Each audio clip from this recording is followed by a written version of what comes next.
Então, gente, vê bem. Após aquele período que a gente tem a expressão literária que a gente estava vendo no trovadorismo, certo? Então, após aquele período de Idade Média, né, a gente tem que, mais ou menos, entre os anos de 1350 e 1450, não temos notícia, certo? Então, podemos colocar aqui que não tem notícia de uma circulação dos textos poéticos, enfim, daqueles textos que nós vimos, né, no trovadorismo, ou outro texto poético, né, ali em território português. Então, é, não se tem notícia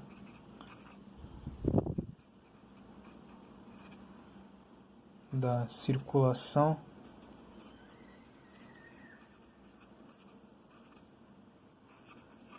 de textos poéticos em território português, beleza?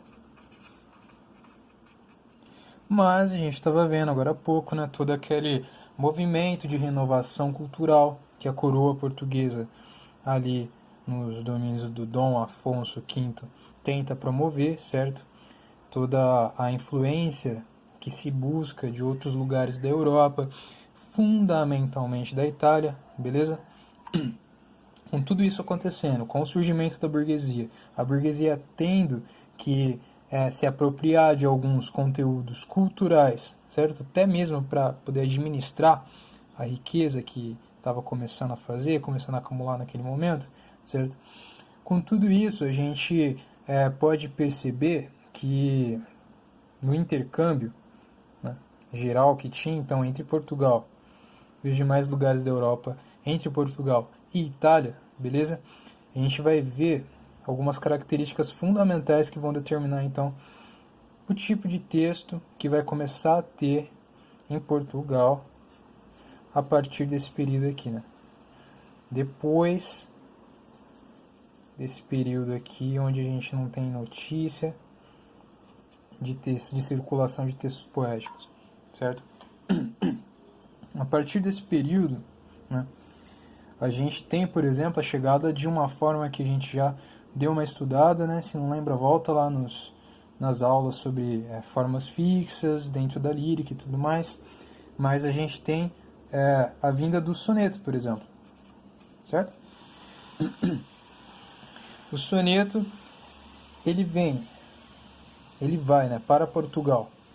Da Itália para Portugal através de Sá de Miranda, num rolê que ele deu lá pela Europa, certo?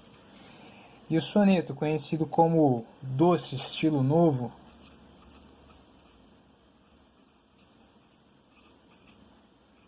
então vem com uma novidade, né, quentíssima, fresquíssima, certo? Lembrando, formato do soneto ali, 4-4-3-3, certo? Então, duas estrofes, as duas estrofes iniciais de 4 versos, beleza? E as duas estrofes finais de 3 versos. Lembrando que isso não é tudo, né? Principalmente o soneto ele vem nessa forma também como uma maneira de se adequar a toda aquela intenção que a gente vê que está começando a surgir aqui dentro do humanismo, né? De uma exposição mais racional dos sentimentos, certo? Bem diferente do que estava acontecendo ali dentro da produção lírica, certo? Ou da produção lírica ou satírica no trovadorismo, beleza? Como que aconteceria então essa exposição? Temos que essas duas primeiras estrofes aqui serviria principalmente para uma apresentação e desenvolvimento do tema, certo? Beleza.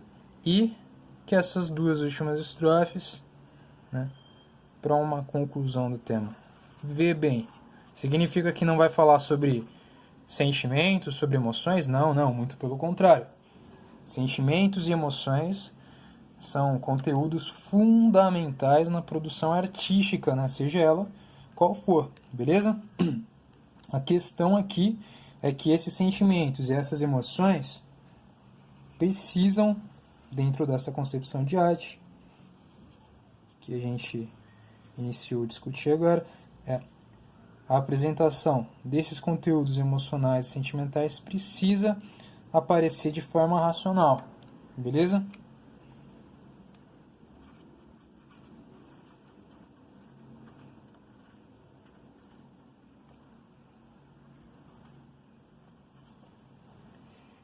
Belezinha?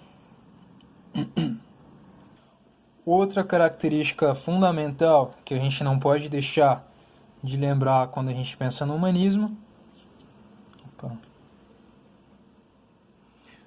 Outra característica fundamental que a gente não pode deixar de lembrar quando pensa em humanismo é que a gente está falando de um momento de transição, beleza? Então aqui, ó.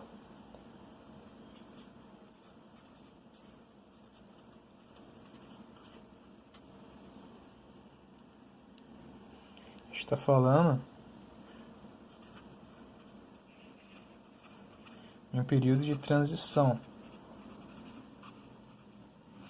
Que as mudanças, elas não simplesmente acontecem assim de uma hora para outra, né? É todo um processo histórico. Então, quando a gente pensa na Idade Média, a gente está pensando naquela sociedade teocêntrica, beleza? Aquela sociedade feudal, teocêntrica, né? A gente acabou de ver sobre isso aqui. É o que? Deus no centro, certo? Deus basta. Basta para quê, meu? Para qualquer coisa. Beleza? Explicar as coisas da natureza, as coisas da sociedade e tudo mais, certo?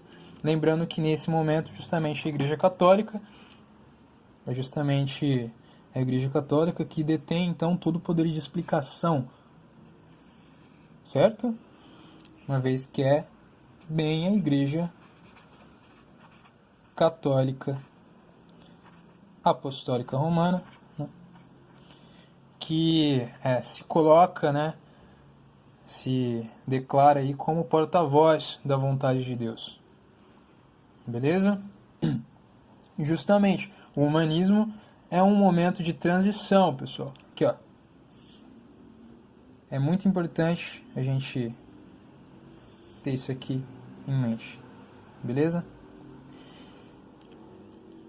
É um momento de transição.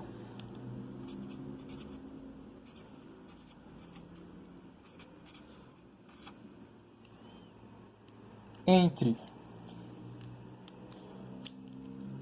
essa visão teocêntrica de mundo da Idade Média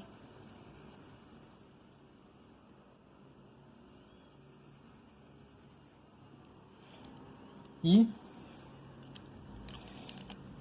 uma visão de mundo, a gente já falou sobre antropocêntrica, beleza?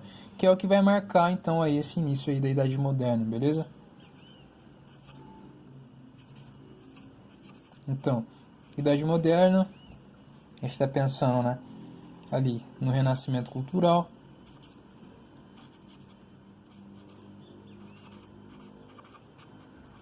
E o Renascimento tem início aqui no humanismo, beleza? Que é justamente um período de transição dessa visão teocêntrica da Idade Média para a visão antropocêntrica do Renascimento da Idade Moderna. O que é antropocentrismo mesmo? Opa, antropocentrismo.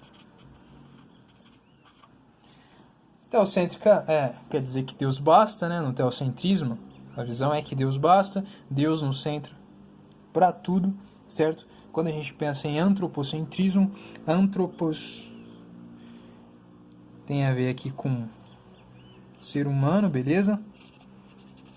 E é uma visão justamente oposta. Uma visão oposta a essa aqui do teocentrismo da Idade Média, beleza? Ser humano no centro. Certo? Aqui, ó.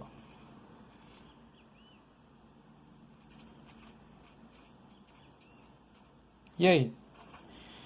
E aí que é aquilo que a gente estava discutindo, né? Agora há pouco, o ser humano tem que lidar com os próprios pepinos, com os próprios problemas, certo? tem que assumir a responsabilidade aí pela produção do conhecimento, pelas, enfim, complicações todas ou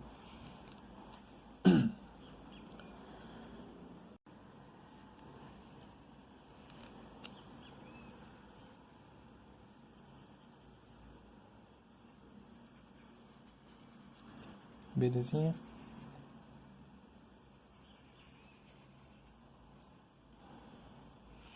Pessoal, eu quero que fique claro isso aqui, né? Que é uma disputa de poder, beleza? A gente deu uma olhadinha bem rápida ali, né? Bem no grosso, assim, de como surgiu a burguesia, mais ou menos nesse período, né? E mais pra frente a gente vai ver justamente como que nas artes, na literatura vai se expressar todo um projeto mesmo, né? De poder, certo? A partir da burguesia, né? Só que nesse momento que a gente está falando, nesse momento aqui do humanismo, a burguesia está surgindo, né? E é uma questão assim, é interessante também para a burguesia essa visão antropocêntrica de mundo, beleza?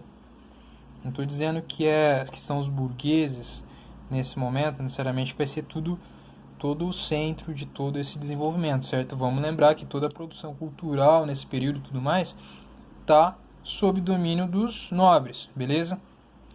Então tem toda aquela intenção mesmo da coroa de poder trazer um novo direcionamento cultural, enfim, tudo mais. Só que a questão é que isso também é interessante, né, para a burguesia, a gente vai ver mais pra frente depois também por quê, certo? Mas a gente está falando mesmo de uma disputa de poder, né? Outro acontecimento bastante importante também, que marca esse início aí do humanismo em Portugal, né, é a nomeação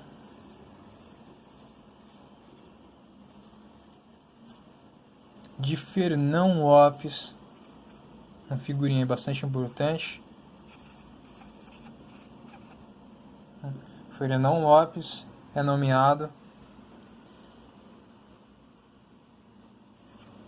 para guarda-mor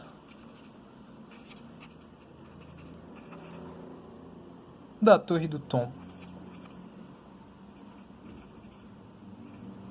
Quer dizer o quê? Tombo, né? O arquivo, os registros, né? Os arquivos importantes, os arquivos reais importantes. Tá aí, o Fernão Lopes, sujeito bastante querido aí pela coroa e etc., acaba sendo então nomeado, né, como o guarda-mor desses arquivos, né? Ele vai então buscar preservar, guardar esses arquivos reais, beleza? E é também um cronista muito importante, beleza?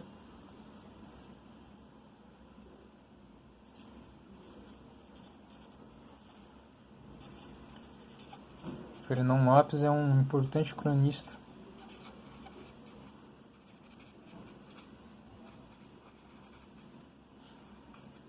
Com suas crônicas historiográficas.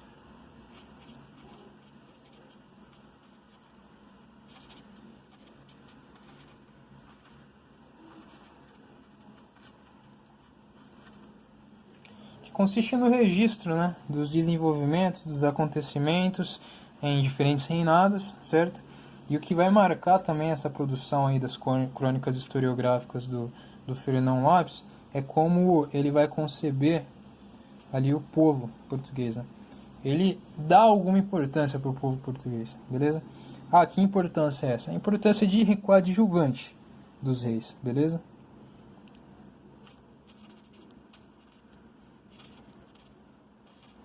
Mas dá uma importância.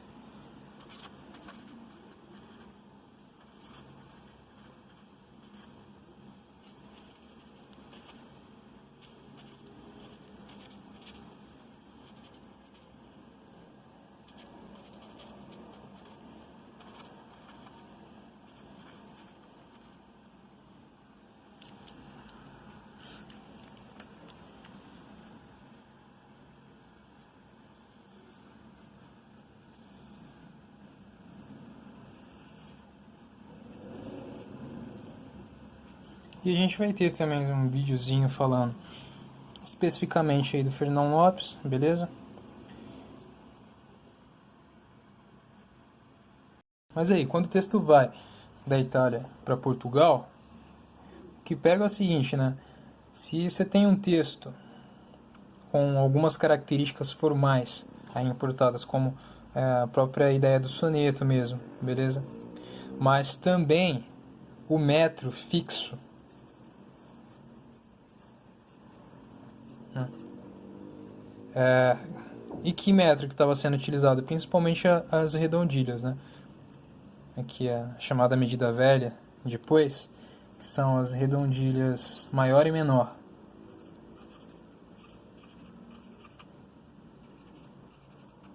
Redondilha maior, 7 sílabas poéticas, certo?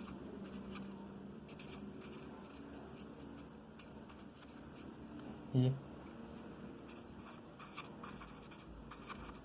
redondilha menor. Aqui, mesmo antes, né? Mesmo antes de a gente ver uma utilização muito vasta da chamada medida nova, dos decassílabos, que a gente viu ali quando eu estava olhando para as formas fixas dentro da lírica, certo? Mesmo antes a gente já começa a ver uma intenção, né, bastante forte de utilização desse metro fixo, beleza? Mesmo com essa medida velha aqui, da redondilha maior e redondilha menor, certo? A questão é que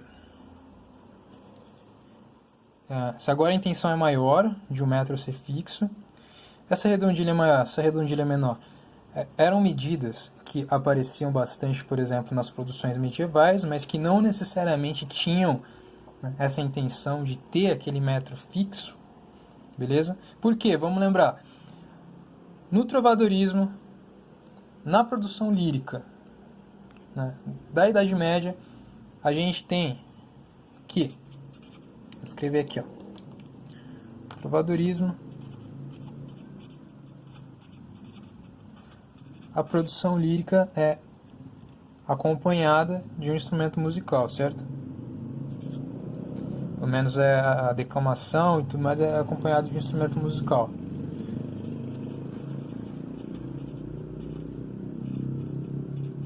O que é o trovador, né? O trovador é aquele que acha, né? Aquele que acha os versos certos, aquele que acha o tom certo, enfim, a melodia certa. Então aqui é a produção lírica com acompanhamento musical. Acompanhamento instrumental.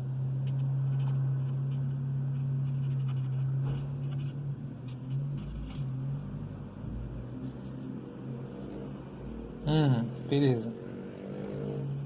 Agora, é justamente por isso que a gente tem que o ritmo, nesse período, que era muito determinado pela produção da melodia, certo? Pela produção do que seria esse acompanhamento instrumental, né? Agora, se a gente tem uma maior utilização do metro fixo, qualquer coisa volta lá nas aulas de recursos poéticos, né? Por que metro, quando eu falo quantidade de sílabas poéticas, né?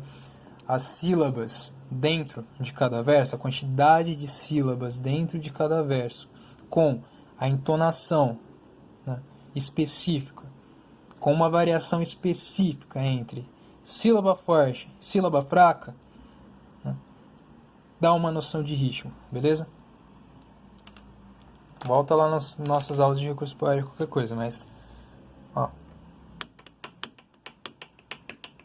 isso é um ritmo, né? Bem a variação de uma batida forte e uma batida fraca. Assim como as palavras também têm sílabas mais fortes e sílabas mais fracas, né? Gente, fundamental ver as aulas de recursos poéticos, beleza? Então, se a gente está num período aqui então que esse metro fixo justamente vai estar contribuindo para essa noção de ritmo, certo? Lembrando que esse metro fixo, esse soneto, essas características aí do texto poético chegam em Portugal depois de um período em que não está tendo uma circulação do texto poético, lembra? Aquele período lá de 1350 a 1450, beleza? Quando chega então nesse período, já chega separando aí a produção lírica do acompanhamento instrumental. Então vamos colocar aqui do ladinho, que já a partir do humanismo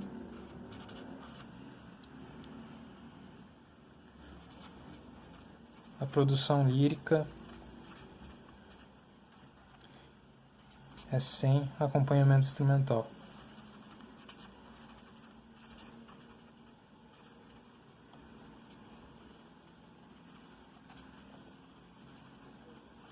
Beleza?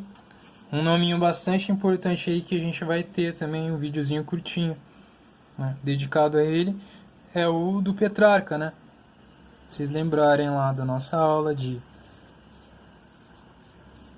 gênero lírico e tal, é um nome bastante importante aí para popularizar essa forma de texto, né, de produção de texto, de produção poética, que depois vai vir amplamente a ser conhecido justamente como um gênero lírico, beleza? Uma coisa que não pode ficar nebulosa aqui também é a seguinte: se a gente está falando de um período de transição, então justamente que tem uma mudança muito forte acontecendo, mas que ela não acontece bem de uma hora para outra, a gente então vai perceber que as características, né, da produção cultural desse período e tudo mais, vai ser um conjunto de características, né, um conjunto híbrido de características que a gente encontra na produção artística da Idade Média, que a gente encontra também na produção, né, depois no Renascimento, beleza? Por exemplo, a gente tem nesse momento aí, então, o doce estilo novo, soneto e tal. Só que a utilização ampla, intensificada do soneto é uma utilização que acontece de fato no Renascimento, certo?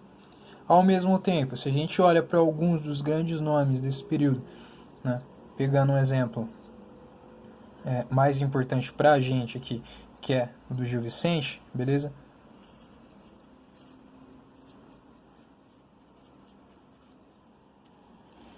E a gente vai ter também um vídeo específico falando dele, né, falando dos autores aí de cada período, mas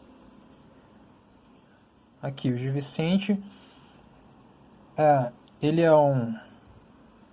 considerado, né, o pai do teatro português, porque a gente simplesmente não tem assim, notícia, não tem registro de uma produção anterior a dele, do teatro, beleza? Por isso ele é considerado, então, o pai do teatro português.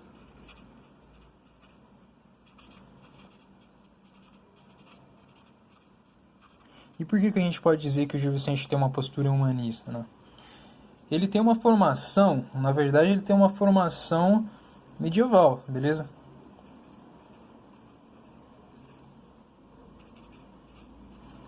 Sim, ele tem uma formação medieval. A questão é que ele é um sujeito que lida muito com a questão da religiosidade, né, por exemplo. Beleza? Algo muito presente na obra dele. E a questão é que ele se utiliza também aí do teatro, né, para poder tá trabalhando toda uma questão de moral, de costumes, né, de certo e errado, e etc. Essa noção de moral, de costume, de certo e errado, né, a moralidade aqui, no Gil Vicente, vai ter muito a ver com as noções centrais da Igreja Católica, beleza? Tá. E vai servir muito também para as intenções políticas do rei.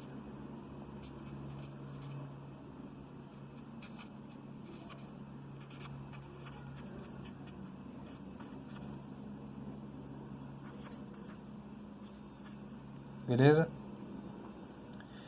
A questão é que, ainda assim, ele vai, por exemplo, empreender muitas críticas em relação a costumes de alguns nomes, beleza, da igreja, por exemplo. Mas, vê bem, muito importante, ele não está aí criticando a igreja, beleza? Não é que ele critica a igreja, mas sim algumas práticas de algumas pessoas dentro do meio religioso. Beleza?